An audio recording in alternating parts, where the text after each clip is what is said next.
Hi, you're here with Kenneth Goh, Editor-in-Chief of Harper's Bazaar Singapore, and I'm here in Paris doing a report on Fashion Week Day 2.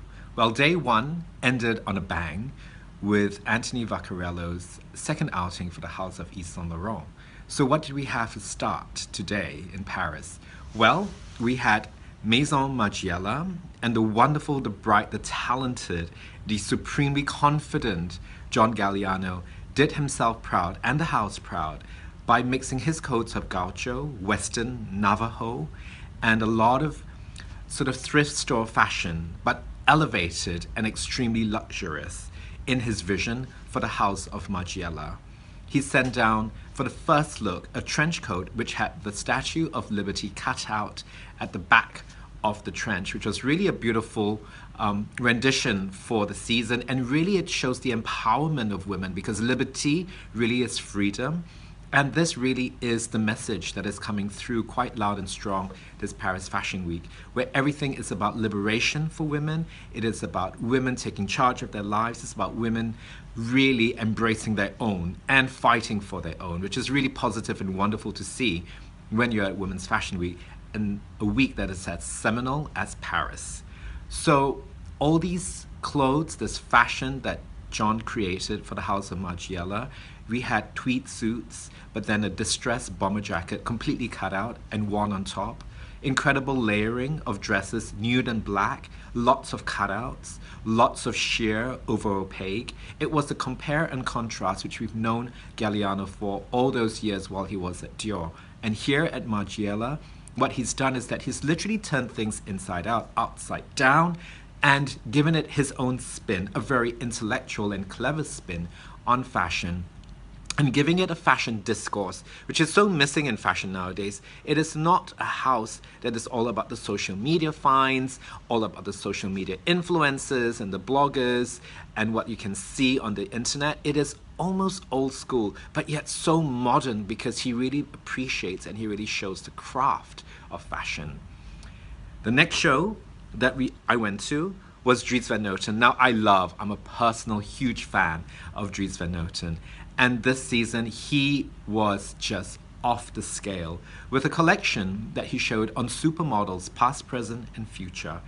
They had all the wonderful greats like Amber Valletta, Nadia Aumann, Rosemary Ferguson, Emma Balfour, current loves like Kat McNeil. You had Sasha Perivarova. It was just a cacophony of beautiful, strong, elegant women. People as strong as elegant as Erin O'Connor, who kind of strides down with that handsome features.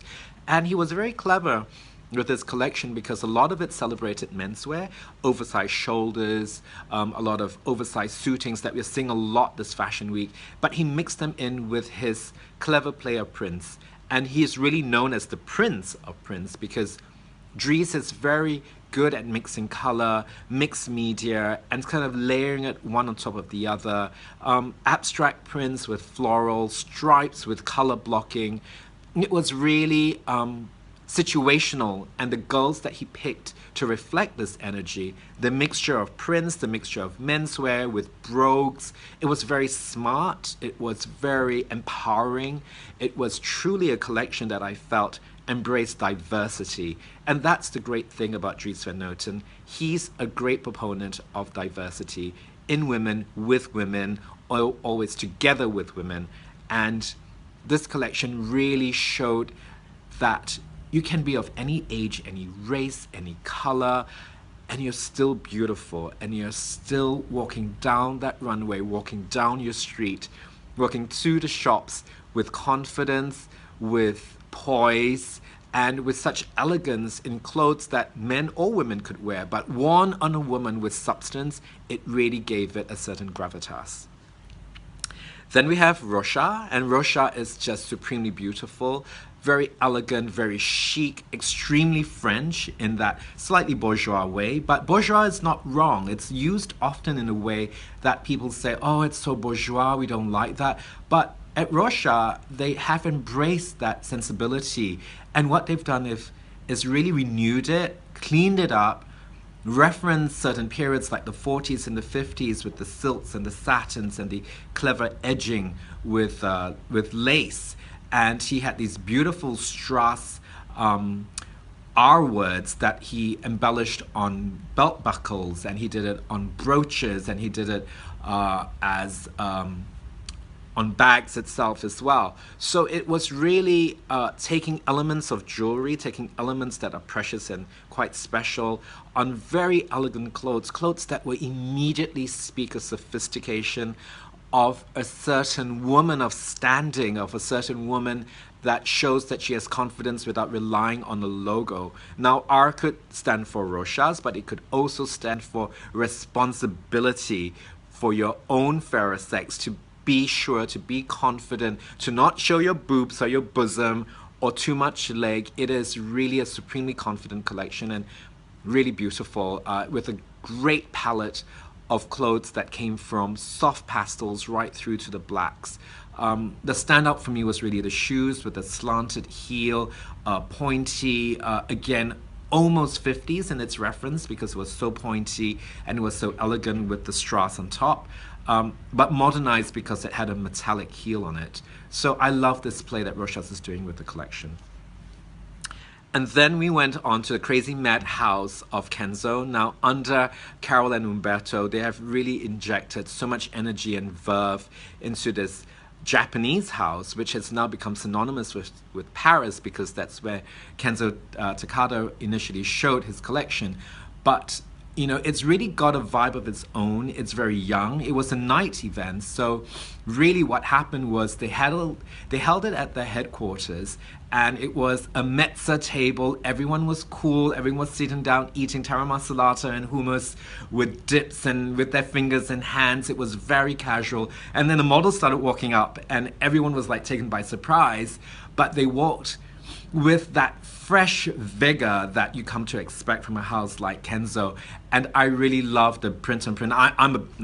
All this print and print, that's a love of mine. And I really love the fact that Kenzo, when you see it in its totality, when you see it pulled apart, there are clothes that really would work for the modern woman or man. Now, this is another thing that's happening with Paris Fashion Week, is a lot of people are showing menswear together with women's wear.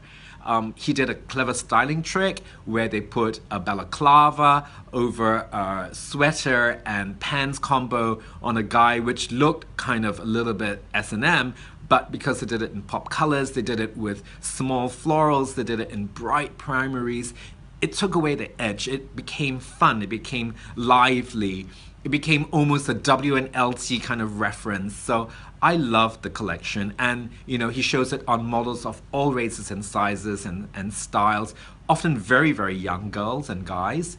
And these bright colors just work so well. And in Asia, you know, we really embrace color. We really love the clever detail that they put in with the oversized sort of pinafore kind of dressing, the oversized sleeves. They're very comfortable, easy to work with clothes. They're very spirited, and I think that Kenzo under Umberto and Carol, they give it that spirit, that verve, that youthful energy, which everyone looks for and everyone's turning to. And that's a house also that's very much in tune with the whole social media game. So everyone was, you know, Snapchatting and everyone was Instagramming, yet at the same time eating. It was very casual, and that's the, I guess, the New York sensibility that Carol and Umberto inject to the house.